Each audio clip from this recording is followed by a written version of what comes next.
Cerita Suroto bikin kasus Vina berubah 180 derajat. Analisa Susno Duaji mengejutkan. Mantan Kabareskrim Polri Komjen Pol Purn Susno Duaji meyakini kesaksian Suroto soal kasus Vina Cirebon adalah fakta. Karenanya Susno pun menyebut cerita yang diurai Suroto membuat alur kasus pembunuhan Vina dan Eki di tahun 2016 akan berubah 180 derajat. Sebab Suroto mengungkap fakta berbeda yang kemungkinan bisa meringankan para pelaku kasus Vina Cirebon yang berjumlah 9 orang. Seperti diketahui, Suroto, seorang mandor di Desa Kecomberan, Kecamatan Talun, Kabupaten Cirebon, Jawa Barat mengaku jadi sosok yang pertama kali menolong Vina dan Eki di Jembatan Talun 8 tahun lalu. Pada Sabtu tanggal 27 Agustus tahun 2016 lalu, Suroto lah yang pertama kali melaporkan penemuan Vina dan Eki yang tergeletak lemah di Jembatan Talun tersebut. Bahkan Suroto juga sempat bersaksi di persidangan. Dalam ceritanya saat diwawancara di televisi, Suroto konsisten menguak kisah saat ia menemukan Vina dan Eki bersimbah darah di Jembatan Talun. Waktu itu menunjukkan pukul 10 malam, saya sebagai mandor desa karena rutin keliling di wilayah Talun, saya sampai di jembatan itu di situ udah ada banyak pengguna jalan pada berhenti dan melihat korban tergeletak di situ. Saya menanyakan, ini kenapa Pak, ini kecelakaan, tidak ada yang menolong, ungkap Suroto dilansir tribunnewsbogor.com dari tayangan TV One News YouTube. Kala itu Suroto beranggapan bahwa korban laki-laki yakni Eki sudah tewas di tempat. Sementara korban perempuan, Vina masih sempat meminta tolong. Yang pertama saya lihat itu si laki-laki. Yang laki-laki itu tergeletak berdekatan dengan trotoar. Kedua itu korban perempuan tidak jauh dari korban laki-laki kurang lebih 5 meter. Dia minta tolong, tolong, tolong. Si laki tidak menjawab. Aku pikir dia sudah meninggal, kata Suroto sembari memejamkan mata seraya mengingat kejadian. Waktu itu saya sampai situ, aku jalan pakai mantel karena hujan. Sampai situ saya nolong perempuan itu kondisi hujan deras, sambungnya. Tak cuma itu, Suroto bahkan mengetahui posisi korban dan sepeda motornya di TKP. Diungkap Suroto, korban Vina dan Eki berada di pinggir dekat trotoar Jembatan Talun sementara sepeda motornya berjarak 5 meter dari korban. Pasca menemukan 2 korban, Suroto pun langsung melapor ke kantor polisi terdekat. Saya telepon Polsek Talun, enggak lama 2 menit datang kepolisian, akui Suroto. Tak lama berselang, polisi pun datang ke TKP dan mengevakuasi korban menggunakan mobil polisi. Saat itu Suroto mengaku tidak melihat ada warga lain atau seorang pria bernama Melmel di TKP. Cerita tersebut seolah membantah kesaksian Melmel yang mengaku ikut membantu mengevakuasi Vina dan Eki. Tidak ada Melmel di TKP, yang ngangkat korban laki 3 aja, yang ngangkat korban perempuan 3. Saya dengan anggota kepolisian 2 orang, kebetulan sedang piket yang satu Bapak Suja yang satu Bapak H. Supardi sudah pensiun, kata Suroto. Mukanya, korban, udah kena, kayak orang kena benda-benda, ngeri melihatnya, laki dan perempuan sama. Kondisinya hujan deras karena darah itu mengalir ngikutin jalan di aspal, sambungnya. Atas cerita yang disampaikan Suroto, mantan Kabareskrim Polri Komjen Pol Purn Susno Duaji mengurai tanggapan.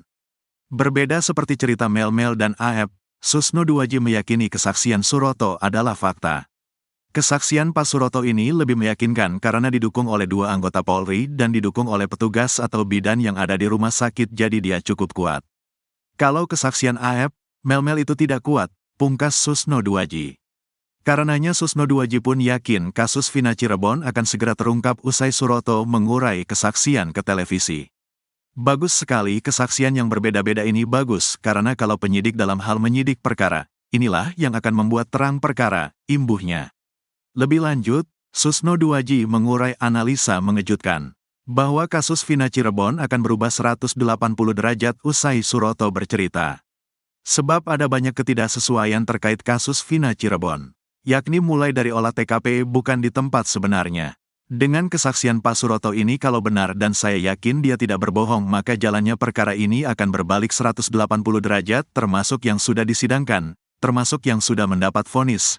Berarti hakim, jaksa dan Polri membawa perkara itu ke depan sidang berdasarkan rekayasa kejadian, pungkas Susno Duaji. Bahkan berdasarkan analisa Susno Duaji, Pegi Setiawan tersangka baru kasus Vina Cirebon bisa saja bebas berkat kesaksian Suroto. termasuk membawa pergi ke depan persidangan, maka berbeda dengan apa yang dijelaskan Suroto termasuk prarekonstruksinya, jalan ceritanya berbeda, menyidangkan perkara yang tidak sesuai dengan kenyataan.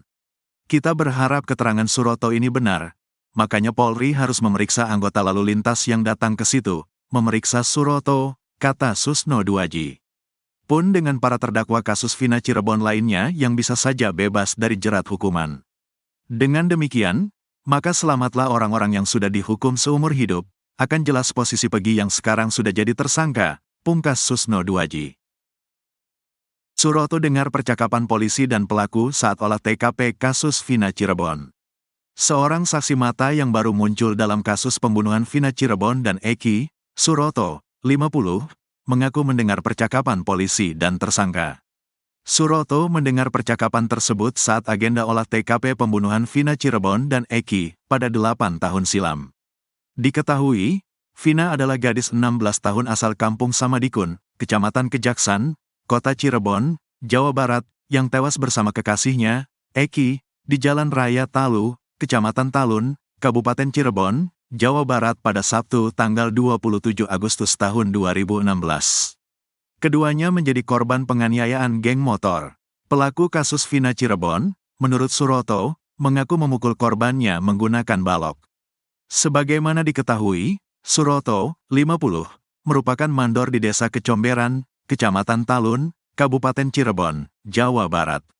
Dia mengaku sebagai orang yang pertama dan satu-satunya yang menolong Eki dan Vina di Jembatan Talun, Cirebon, Jawa Barat pada Sabtu tanggal 27 Agustus tahun 2016. Suroto bercerita, 2 hari setelah menolong Vina dan Eki ia kembali dipanggil polisi. Saat itu petugas dari Polresta Cirebon mendatangi Polsek Talun. Jarak 2 hari saya dipanggil untuk ikut ngantar ke SMP 11, untuk olah TKP, tempat kejadian perkara, ke belakang showroom, kebun, diajak ke sana, kata Suroto. Seperti isi dakwaan pengadilan bahwa 11 pelaku menyiksa Eki dan Vina di halaman belakang showroom dekat SMP 11 Cirebon, Jalan Perjuangan. Setibanya di lokasi, Suroto melihat sudah ada 2 tersangka yang ikut dihadirkan. Sayangnya Suroto mengaku tak mengenali 2 tersangka itu. Sudah ada 2 tersangka yang dibawa ke kebun. Gak tahu siapa, katanya. Perlu diingat kembali bahwa sudah ada 8 orang yang diadili dalam kasus Vina Cirebon. Mereka adalah Jaya, Supriyanto, Eka Sandi, Hadi Saputra, Eko Ramadhani, Sudirman, Rivaldi alias Ucil, dan Saka Tatal. Suroto berkata ia mendengar polisi menginterogasi 2 pelaku itu. Cuma aku dengar, kamu pukul pakai apa, kamu bacok pakai apa, kata Suroto menirukan percakapan malam itu. Ia mengatakan tak bisa melihat jelas wajah 2 pelaku karena kondisi di sana gelap. Posisi malam, penerangan cuma pakai lampu handphone, katanya. Suroto mengaku mendengar polisi berulang kali menanyakan tentang alat yang digunakan untuk memukul Eki dan Vina. Saya gak terlalu detail, anggota bawa 2 pelaku, kamu pukul apa, katanya. Anehnya Suroto mendengar pelaku mengaku memukul korban Eki dan Vina menggunakan balok. Pakai balok, baloknya buang di mana? Ya udah nyari-nyari di situ, kata Suroto. Pasalnya selama ini para pelaku kasus Vina dinarasikan terpaksa mengaku karena terpaksa. Mereka kompak mengaku dipaksa dengan cara dianiaya penyidik untuk mengakui hal yang tidak diperbuat. Kamu baco pakai apa? Yang baco si A, kata Suroto. Dia memastikan bahwa 2 pelaku yang dia jumpai di belakang showroom mengakui telah menganiaya Eki dan Vina. Pasti melakukan, karena ngomong, kamu pukul pakai apa? Pakai balok pakai ini, katanya. Kesaksian Suroto tentang menolong Vina dan Eki di Jembatan Talun dinilai paling relevan dibanding kesaksian Aep dan Melmel. Di sisi lain, Ex-Kabareskrim Polri Komjen Pol. Purn. Susno Duaji berpendapat keterangan Suroto menjadi kuat karena didukung 2 polisi yang ikut membantu dan petugas rumah sakit Gunung Jati. Kesaksian Pak Suroto lebih meyakinkan, kata Susno Duaji. Jika memang kesaksian Suroto benar dan tidak berbohong, maka bisa mengubah alur kasus Vina Cirebon. Maka jalannya perkara ini akan berbalik 180 derajat, termasuk yang sudah disidangkan. Termasuk yang sudah mendapat vonis berarti hakim, jaksa, dan Polri membawa perkara itu ke depan sidang berdasarkan suatu rekayasa kejadian berbeda dengan apa yang dijelaskan ini, termasuk nantinya membawa pergi ke depan persidangan, kata Susno Duaji soal Suroto di kasus Vina Cirebon. Suroto pastikan di TKP pembunuhan Vina Cirebon dan Eki tak ada kamera CCTV. Suroto, 50, satu di antara saksi mata dalam kasus pembunuhan Vina Cirebon dan Eki, memastikan jika di TKP tidak ada kamera CCTV. Sebelumnya beredar di media sosial tangkap layar rekaman CCTV yang menunjukkan lokasi tempat Vina Cirebon dan Eki ditemukan. Diketahui, Vina adalah gadis 16 tahun asal Kampung Samadikun, Kecamatan Kejaksan, Kota Cirebon, Jawa Barat, yang tewas bersama kekasihnya, Eki, di Jalan Raya Talu, Kecamatan Talun, Kabupaten Cirebon, Jawa Barat pada Sabtu tanggal 27 Agustus tahun 2016. Keduanya menjadi korban penganiayaan geng motor. Di sini, TKP, penemuan korban Vina dan Eki gak ada CCTV. Adanya tepat di pinggir jembatan yang bawahnya jalur tol milik Jasa Marga, ujar Suroto, Jumat, tanggal 7 Juni tahun 2024. Namun, ia menyampaikan ketidaktahuannya keberadaan kamera tersebut, apakah mengarah ke titik penemuan korban Vina dan Eki. Saya kurang tahu kameranya ngarah ke titik penemuan korban Vina dan Eki, atau enggak, yang jelas ngarahnya ke jalan tol, ucapnya. Ketiadaan kamera CCTV di lokasi penemuan korban menimbulkan berbagai spekulasi mengenai apa yang sebenarnya terjadi pada malam kejadian. Banyak pihak berharap agar penyelidikan lebih lanjut dapat mengungkap fakta-fakta baru yang dapat membantu menyelesaikan kasus ini. Penemuan jasad Vina dan Eki di bawah jembatan Talun terus menghebohkan warga sekitar dan menjadi perhatian publik. Hingga kini, kasus tersebut masih menjadi perbincangan, khususnya terkait dengan langkah-langkah keamanan dan pengawasan di sekitar area tersebut. Sebelumnya, Suroto memberikan kesaksian terkait penemuan jasad Eki dan Vina yang tergeletak di jembatan Talun pada tahun 2016. Kejadian tersebut terjadi pada malam hari sekitar pukul 22 waktu Indonesia Barat saat Suroto tengah melakukan ronda di wilayah yang sering terjadi pembegalan. Ya, saya jelaskan kronologinya, jadi saya setiap hari pada tahun 2016 lalu sering berada di Polsek Talun sejak pukul 20 waktu Indonesia Barat.